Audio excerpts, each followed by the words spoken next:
To the last English debate of the year in the intermediate division. The topic for today is kindness is a sign of weakness in the modern world. Our judges for today are Mrs. Joanna, Mrs. Crispin, Mrs. Mukherjee and Mrs. Pundi. The order in which the four houses will be speaking today is Foy, Pal, Allen, followed by Convent. May I remind the speakers that they shall be given 4 minutes to express their views. After 3 minutes, a bell shall be rung, and after the 4th minute, the second bell shall be rung. After a speaker has concluded their debate, members of the other teams are permitted to ask 2 questions. If they do so within 30 seconds, the speaker will be awarded full marks for rebuttal. So I do urge you all to ask questions. Please ensure that the questions you ask are concise and based on the content of the speaker's debate. Without further ado, I shall now call upon the first speaker, Privit of Foy House, to come and express his views for the motion.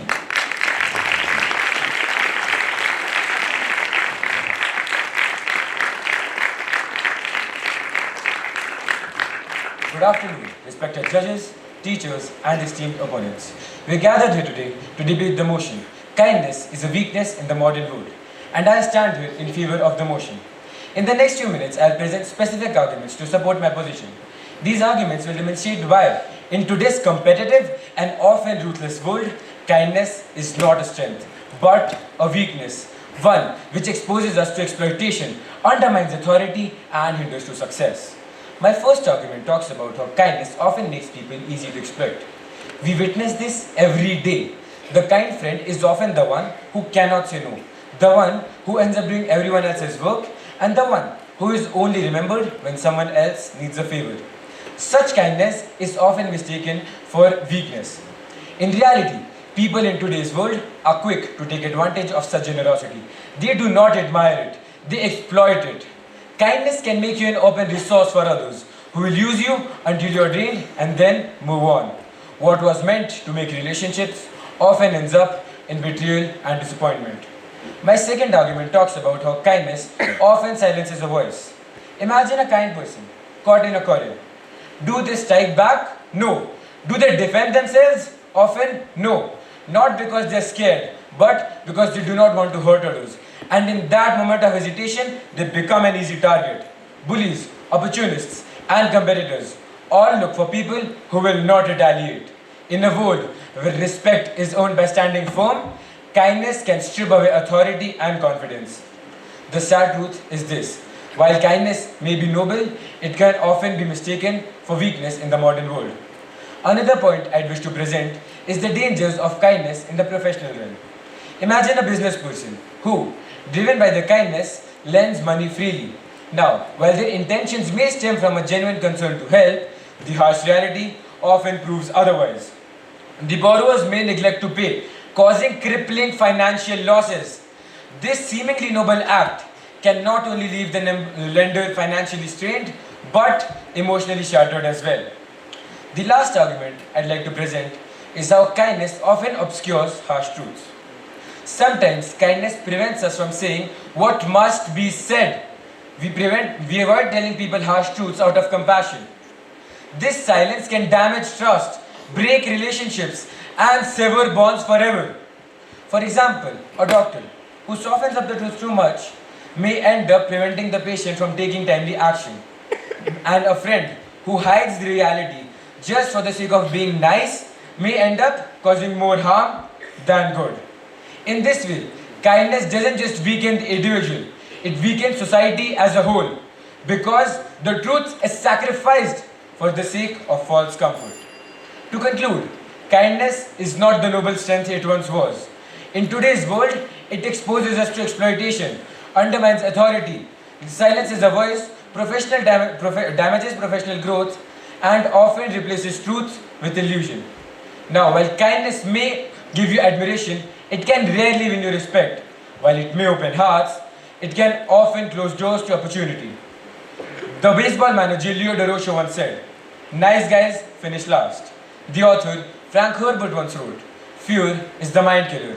And today's world, I'd like to add, kindness is the heart killer. So I ask you, when toughness is the rule of the game and ambition is key to survival, can we really afford to let kindness lead the way? The answer is clear. In today's ruthless world, kindness is not a strength, but a dangerous weakness. Thank you. Question? Allowed? Mr. Speaker, don't you feel that you're again confusing kindness with submission, as kindness may not necessarily mean to be unwilling to stand your ground in a relationship? Thank you for your question, with the permission of the chair. I do not believe that I have mistaken it, because in today's world, kind people often get neglected. They do not stand up for themselves because they are afraid of hurting people, and it gives the opponents or the person you are fighting with an opportunity to put their point ahead and disrespect you. Thank you. Otherwise,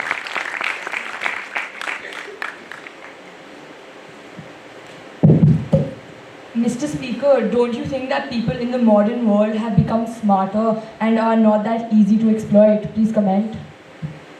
Thank you for your question, with the permission of the chair. That's what I'm telling you to, that's what I'm proving in my debate. Not all people have grown so smart. Many people let themselves be exploited by others while they know it. They become an easy target while they know that they're becoming an easy target. They choose kindness over their own happiness. Thank you. thank you, Philip. I shall now call upon Ishi Agarwal for us to come and express her views against the motion.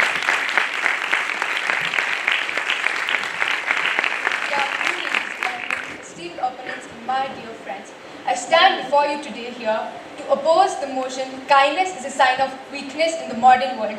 In fact, I'll prove to you how kindness is not a flaw to be exploited, but rather a strength to be embraced, how it is a force that enables leadership, resilience, and of course, actual progress in today's world. Allow me to present 3 constructive arguments. My first constructive argument, ladies and gentlemen, is that kindness is not a weakness, but rather a strategic advantage. The idea that we must be ruthless, cutthroat, and self-serving in order to achieve success is a relic of a bygone era. In today's collaborative, innovative, and of course globalized world, what we need as a valuable asset is kindness, not exploitation or anything else, ladies and gentlemen. Consider successful leaders and innovators of our time. They have built our organizations not on exploitation, on betrayal, but rather on loyalty, on trust, on kindness, and of course a shared purpose. My second constructive argument for today, ladies and gentlemen, is that kindness is not passive. It is an active and deliberate choice. You see, we often tend to misunderstand kindness as naivety or passivity, when in truth we know that it demands us a far greater strength, a far greater courage to resolve a matter with empathy than it is to react with anger. Ladies and gentlemen, history bears evidence to this truth. Let me remind you that the most innovative, the most transformative, and the most influential movements of their time had be led by Mahatma Gandhi, Nelson Mandela, or Martin Luther King Jr. were based not on cruelty, hostility, or exploitation, but rather on non-violence, on kindness, on empathy, ladies and gentlemen. My third and final constructive argument for today is that kindness builds resilience. In today's world where uncertainty and social division still prevail, we need resilience as a vital strength for success, for survival in fact. And in order to achieve resilience, kindness fosters resilience, and not only fostering that, but it also serves as the glue that holds communities together. It fortifies individuals, ladies and gentlemen. Let me tell you this, that the World Health Organization has designated social isolation as one of the top health priorities of our time.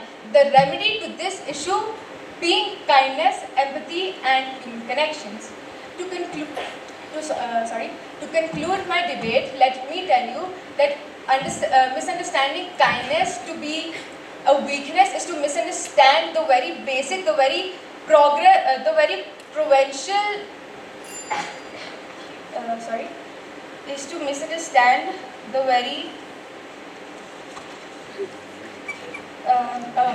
to claim that kindness is a weakness is to misunderstand the very foundation, the very progress of humanity, and a world without kindness is not strong, ladies and gentlemen. Let's not misunderstand that a world without kindness is fractured, it is fragile, and ultimately a hollow one. So let us be clear on the fact that kindness is wisdom, it is strength, it is strategy, and anything in the world that it is today, it is a necessity. Thank you. Questions? Ordinals?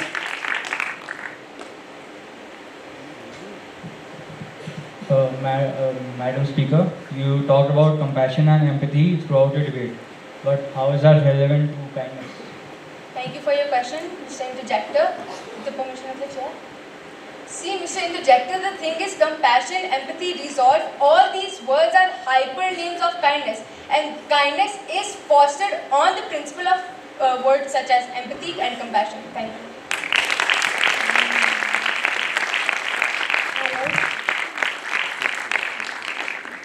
Madam Speaker, in your debate you mentioned Mahatma Gandhi and his impact by using kindness and empathy. But that was back then, in the past. What about now, in the modern and competitive world? Thank you for your question, Madam Interjector. With the permission of the chair.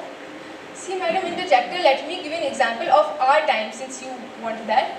See, one of the most influential figures of our time, Mr. Beast, as we all know, has spent millions of dollars for the progress of humanity. He has spent millions of dollars to help cure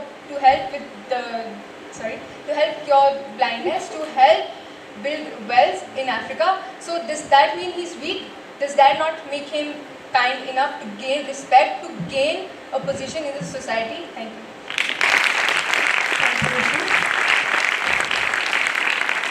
And I invite Anna Singh from the Pal House to express her views for the semester.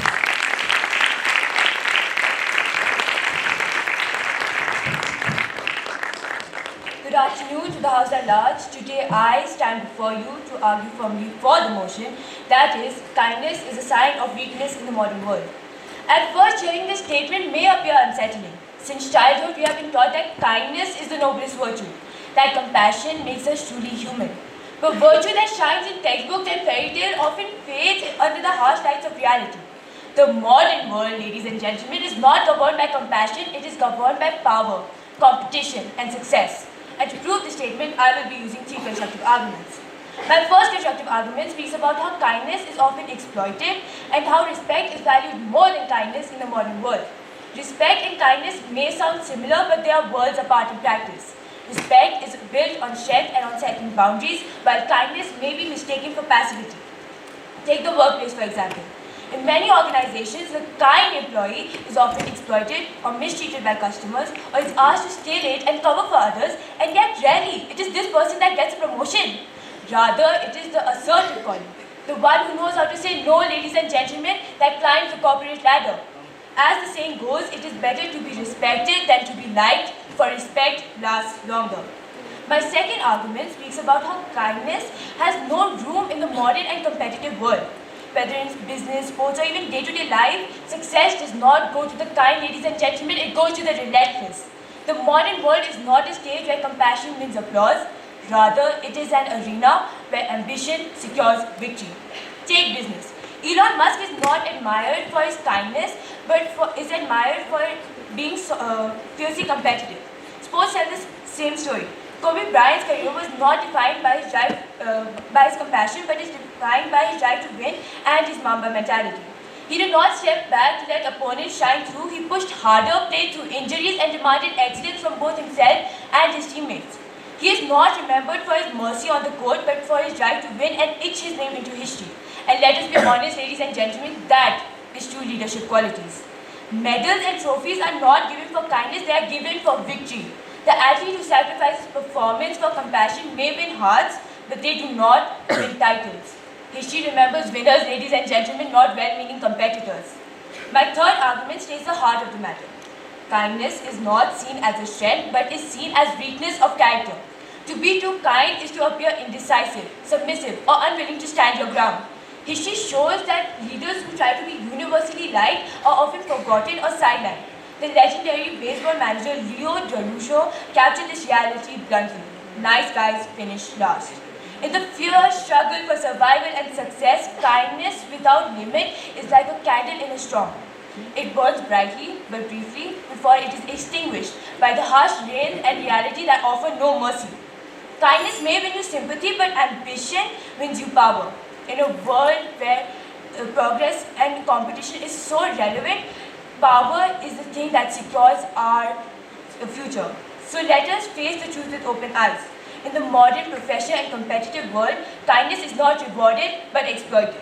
If the modern world were a battlefield, ladies and gentlemen, ambition would be the sword, respect the shield, and kindness would be the open wound that invites defeat. Thank you.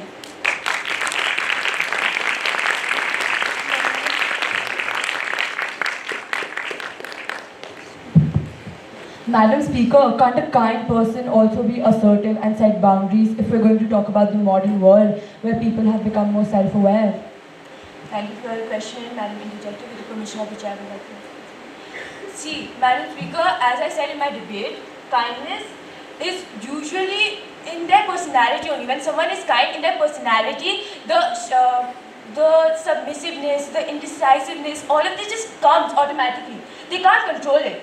It's just an automatic response they have to the world. They can't set boundaries. They can't say no because they feel that they will be seen as not empathetic, and that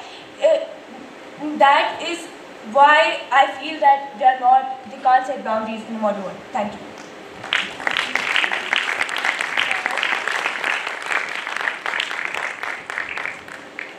Madam Speaker, you mentioned in your debate that respect is valued more than kindness. But don't you think that respect is fostered on the grounds of kindness? Please. Thank you for your question, Madam Interjector. As I said in my debate, respect is built on shell and on certain boundaries. But kindness, when you're kind, it automatically comes that you cannot set boundaries. You cannot say no. You can't refuse a person. You have to do it if that person asks you to. So that is why respect is valued more than kindness, because then you appear authoritative. When you're too kind, that personality of saying no or setting boundaries just fades away eventually. Thank you. Thank you, Anna. I now call upon Pratham Rao, who will be speaking against the motion from Pal House.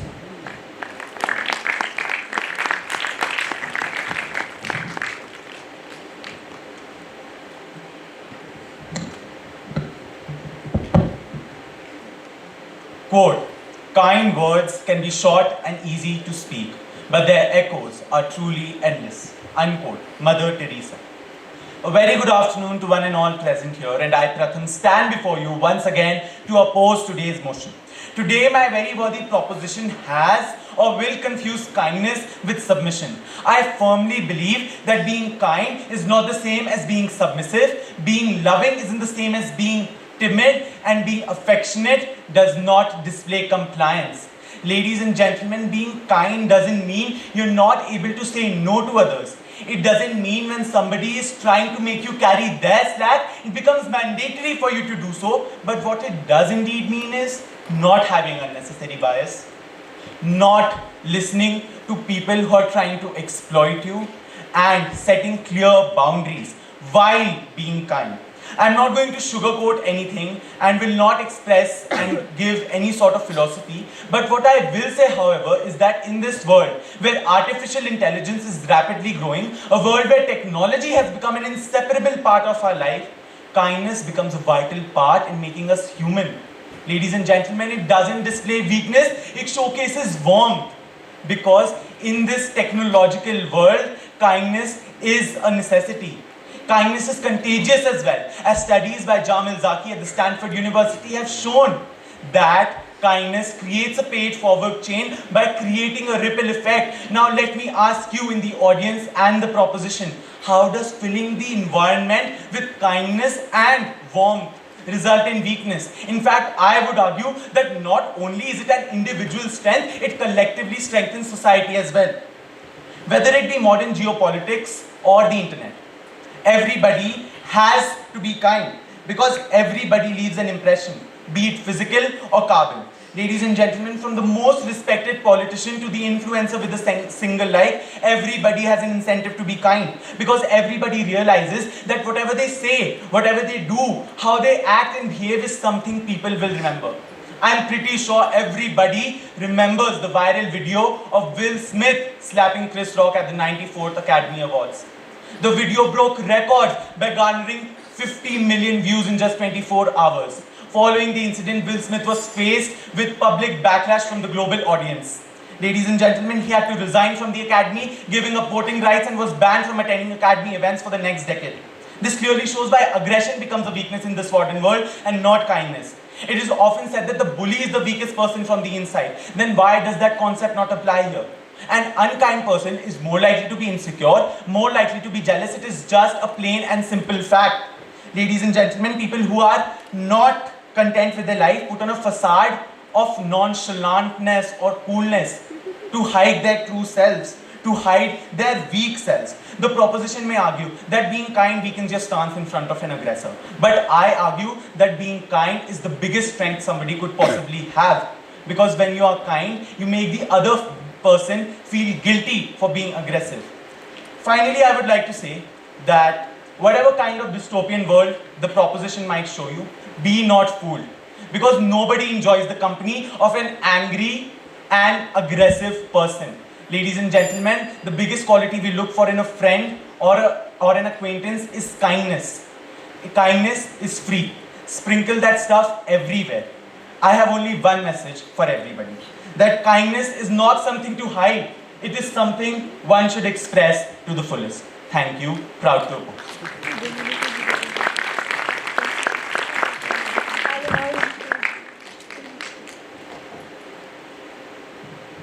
You say that kindness is not a weakness in the modern world, but in workplaces, why do kind employees often get overlooked for leadership roles because they are too kind?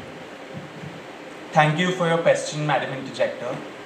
Well, I have clearly stated that kindness should not be confused with submissiveness. Should not be confused with submission. I am supporting kindness here. People who are kind, maybe some of them may be submissive, and as we mentioned, people in workplace who are submissive, they do not get promotions. They are not able to progress in their corporate life.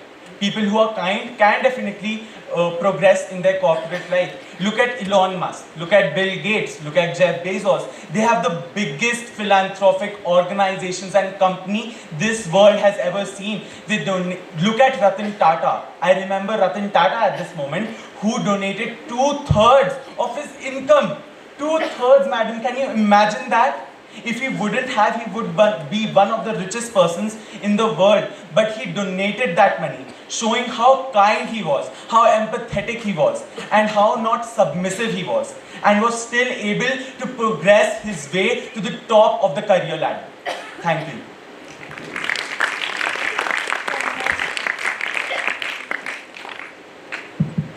Mr. Speaker, don't you think it's very hard for people who are kind to set boundaries because they feel guilty for not helping someone? Please state your views.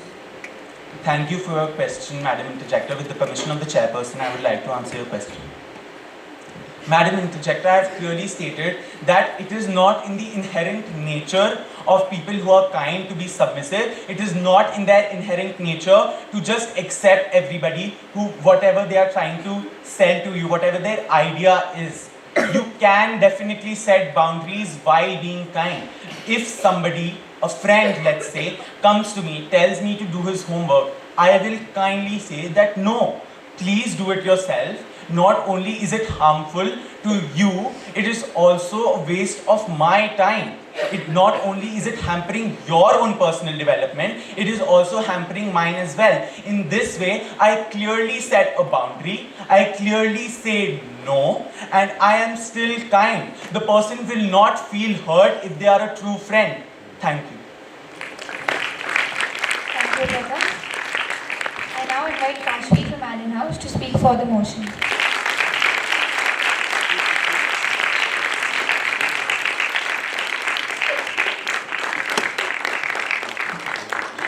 Chairperson, honorable judges, my worthy opponents and my dear friends. Today I, Kashvi, rise to speak for the motion that kindness is a sign of weakness in the modern world. Now, before you all get all misty-eyed and call me heartless, let me be clear. I am not condemning kindness.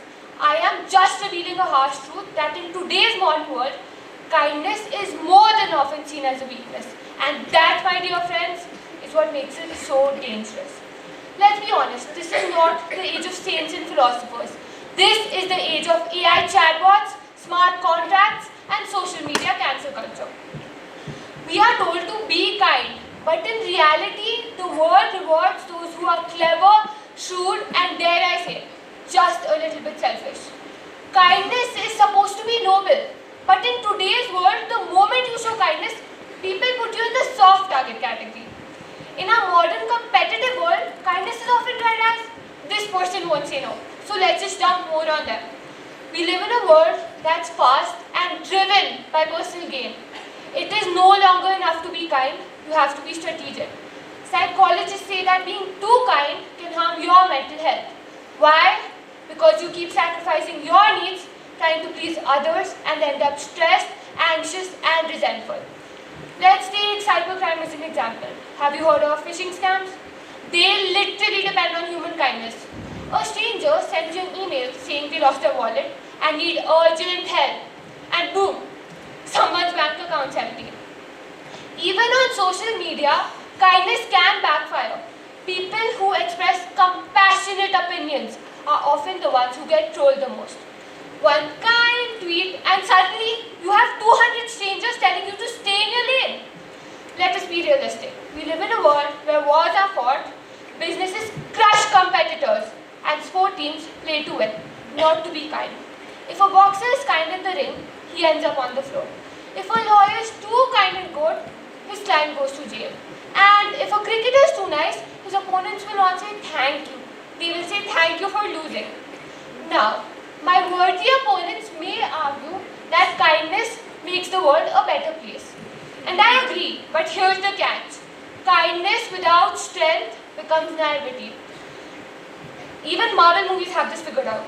There is no superhero known as Captain Kindness. So let's be honest, if there were, he'd probably get beaten up in the first 5 minutes. Friends, I am not against kindness, but in today's cutthroat, fast-paced world, kindness alone is not enough.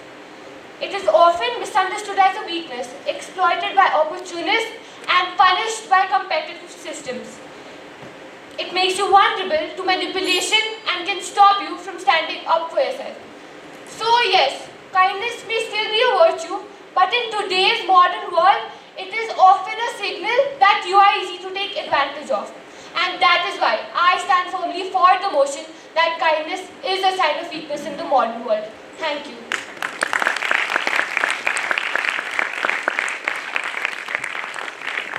Pause. Madam Interjector, if kindness was really a sign of weakness, what do you have to say about influential figures like Mother Teresa, Mahatma Gandhi, who were all of their movements, all of their practices were on the basis of kindness? Thank you. Thank you for your question, Madam Interjector, with the permission of the chairperson. Now, there were great figures like Mother Teresa and Mahatma Gandhi. They were great leaders not just because of their kindness. Kindness was a factor there, not the primary factor though. The primary factor was their courage, determination and leadership skills. That's what made them so great and that's what led them to go so far. Kindness may have been there, but it was not a primary factor. Thank you.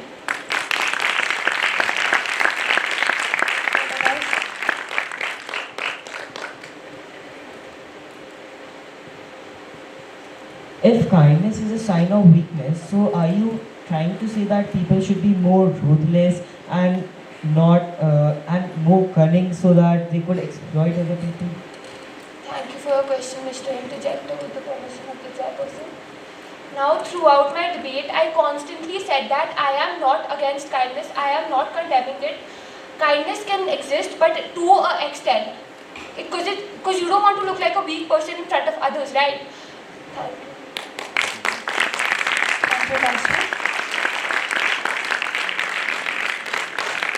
I now call upon Ishan Agarwal from Allen House to speak against the motion.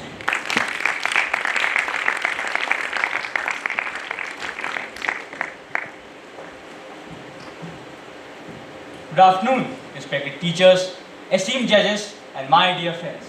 I rise today to stand firmly against the motion that kindness is a sign of weakness in the modern world. First, just pause and think. What do we really mean by weakness? Is it being soft, being unheard, or simply being unable to say no?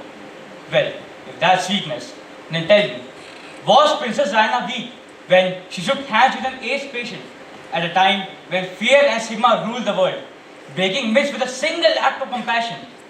Was Malala Yousafzai weak when, after being shot for wanting education, she stood before the UN and spoke about kindness and hope instead of revenge? Is Mr. Beast, one of the most influential creators of our time, weak because he gives away millions building wells, helping restore sight to the blind, and feeding hungry communities? If anything, these examples prove that kindness is a mark of the bold, not the mark of the timid. It takes tremendous strength to stay kind in a world that expects you to be cynical, ruthless, and self-centered. In today's hyper-competitive world, we admire people who stay calm under pressure, who treat their juniors with respect, and who lift others up while climbing the ladder of success themselves. These are not the losers, ladies and gentlemen. These are the leaders. Research from Harvard Business School shows that people who spend money on others report greater happiness than the people who only spend on themselves. Google's Project Aristotle shows that psychological safety, a fancy term for kindness at work, was the number one factor behind successful teams. In other words, kindness pays, quite literally. In the 1800s, American author Mark Twain was once approached by a man, asking him for train fare to get home. Twain, instead of suspecting the scam, not only gave him the money, but later joked, "Now you must be sure to tell the truth next time too. It pays." That simple trusting act became a lesson in generosity, showing that kindness believes the best in people, even when the world might tell you not to. Now, my worthy opponents will probably say, "But we'll be exploited, we'll be pushed over, but people take advantage of me." My response, kindness is not the same as foolishness. Kindness says, I'll choose to treat you with respect. And foolishness says, I'll let you walk all over me. Kindness can be firm.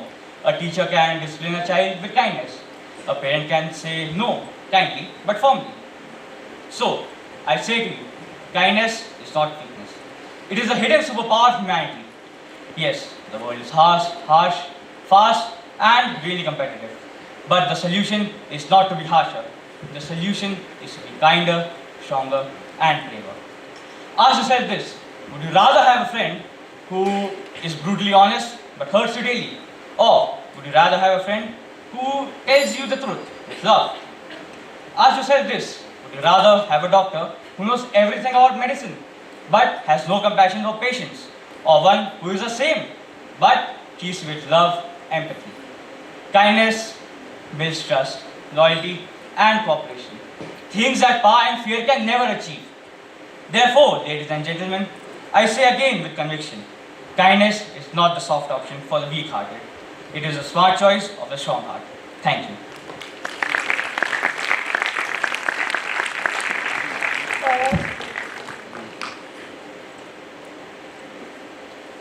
Mr. Speaker, politicians often pretend to be kind, giving promises of better lifestyles and whatnot, but after they are elected, they turn away from these promises, exploiting the common people. What are your thoughts on that?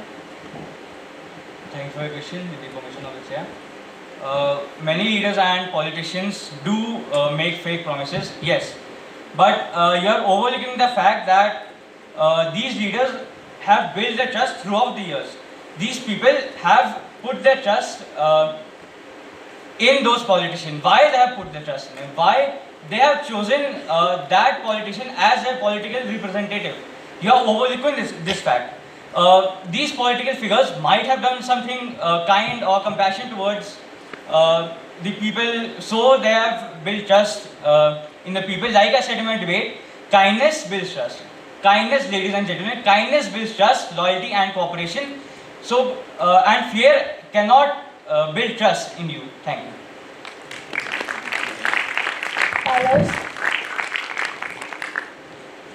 Mr. Speaker, kindness could be a strength in a world where everybody is inherently kind, but in this world where cunning people are out there to get you, kindness does become a weakness. So what are your thoughts on that? Thank you for your question. See, Mr. Interjector, kindness and vulnerability has a line in between. If you are kind, you'll be better off in the longer run. People will trust you more in the longer run. You'll like many people said in the debate, kind people come last. Yes, but they are speaking in the short term. In the longer term, people tend to respect the people more who are kinder to you. Thank you.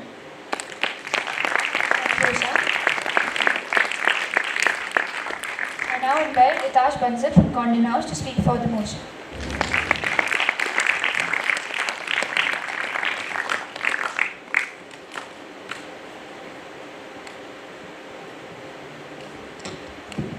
Nice people don't necessarily finish last, but they often finish behind those who are ruthless. Richard Nixon. Good afternoon to the House at large. Today I, Itash Bansal of Condon House, stand before you to present my views for the motion under fire today, which is kindness is a sign of weakness in the modern world. Let me be clear. I am not saying that kindness is a sign of weakness in every sense, but rather that kindness is often perceived and treated as a weakness, and that perception carries serious consequences. We live in a world where competition is intense, time is limited, and success is often measured in power, profit, and dominance. In such an environment, people who display kindness, who are gentle, forgiving, or generous are frequently taken advantage of. The kind person is expected to compromise, to step aside, to say yes while others say no. And in that, their kindness is mistaken for a lack of strength or assertiveness. Let's take the example of a modern workplace. A kind employee who avoids conflicts, helps others, or shows patience might be overlooked for leadership roles. Why? Because companies often equate toughness with competence. Managers who push aggressively, make cold decisions, and avoid emotional expressions are often promoted faster. Meanwhile, the kind ones are told they are too soft for leadership. And that is why, ladies and gentlemen, leadership today demands firmness and quick decision making. A leader who is too kind is often seen as soft, indecisive, and unable to control others. The harsh truth is that in a race for survival, the lion wins, not the lamb. Thus, kindness in authority is not seen as strength, but as a lack of command. Let me be clear again. Kindness itself is not a weakness, but in the modern world, where speed, power, and self-interest dominate, it is often seen as a lack of assertiveness, a lack of ambition, and a lack of strength. And perception, ladies and gentlemen, unfortunately shapes reality. There's always a lack of respect when you are kind to someone, because they begin to see you as too soft and easy to manipulate. Now, my worthy opponents might say that kindness earns you respect, but I strongly disagree. In reality, most of the time, kindness leads to people taking you for granted. They can stop valuing your words and decisions, and instead, they treat you as someone they can use for their own benefit.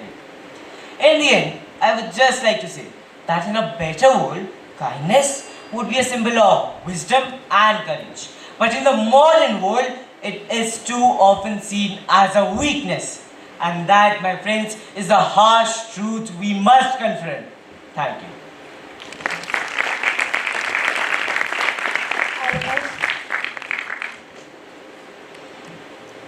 If kindness is really a weakness, then how does it make strong friendships? And Could you repeat your question? so kindness, isn't it that kindness builds trust and strong friendships, which we can't achieve without kindness? Thank you for your question, Madam Interjector. With the permission of the chair, I would like to answer this question. See, if we build good friendships and if they exploit you afterwards, in the short term it would be a good benefit to you because it would bring good relationships and good friendships. But in the long term, when people stab you in the back, it would be very bad. And that is why it would be a weakness, ladies and gentlemen. Thank you.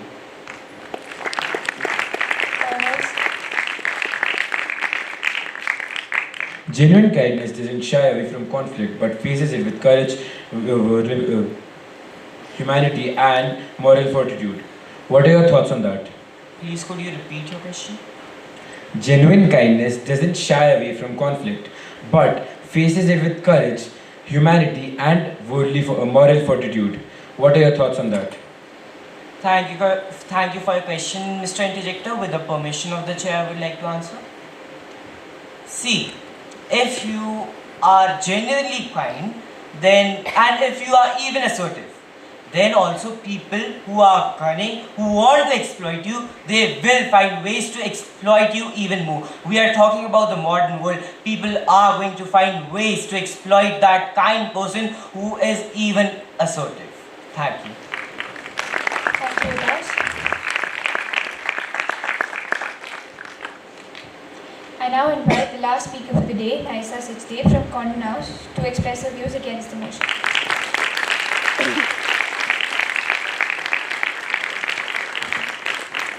Good afternoon to the House at large. Today, I, Naisa Sachdeva of Condon House, stand firmly against the motion that kindness is a sign of weakness in the modern world. In today's fast-paced, competitive, and often harsh world, kindness is one of the greatest indicators of strength, not weakness. Let me begin with this. Anyone can be rude, anyone can be cold, indifferent, or sarcastic, but it takes real courage and self-control to be kind. In an age where stress, ego, and self-interest dominate, choosing to remain kind is a powerful act of defiance. It's not weakness, it's willpower. Let's look at the leaders in the modern world. Companies today are shifting towards empathy-driven leadership. CEOs like Satya Nadella of Microsoft or Jacinda Ardern, the former Prime Minister of New Zealand, are celebrated not because they were ruthless, but because they choose to lead with compassion, understanding, and humanity. And it worked. Their kindness did not weaken them. It made people trust them, follow them, and work harder under their leadership. In fact, the modern workplace is moving away from fear-based leadership, ladies and gentlemen, and towards emotional intelligence. And at the heart of emotional intelligence is kindness.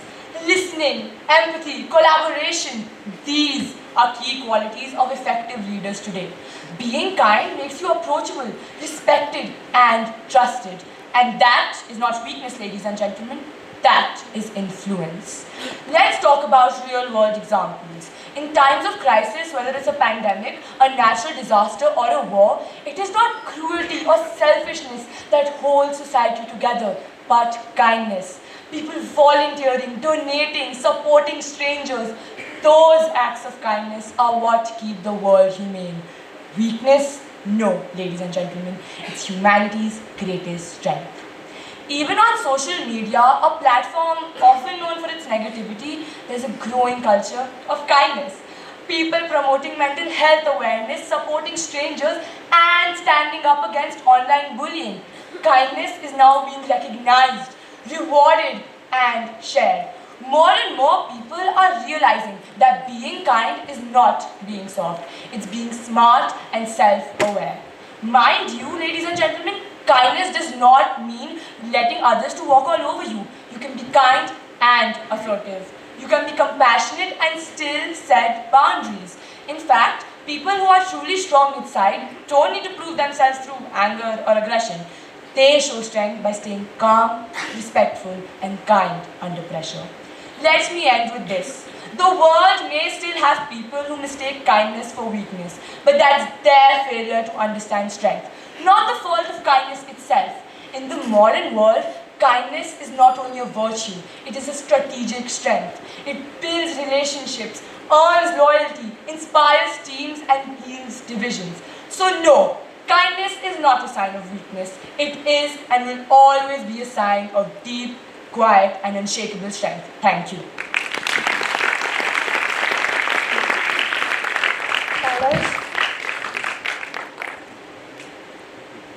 Madam Speaker, In this world where everybody is trying to just reach the top of the ladder, in which people are trying to find ways to exploit you, it is not easy to stay kind. And even on social media, people just put on a facade of kindness. So it is truly a weakness and not a strength. Thank you for your question, Mr. Interjector. With the permission of the chair, I would like to answer. Mr. Interjector, I never stated in my debate that you cannot be kind and ambitious. A kind person who wants to become a leader can also be ambitious. They can also climb to the top of the ladder. And if you're talking about social media, yes, there are some people who are pretending to be kind, but it's not all of them. Even if you see those fake acts of kindness, you still get inspired to act kind. You still get inspired that you can also become like them. Thank you.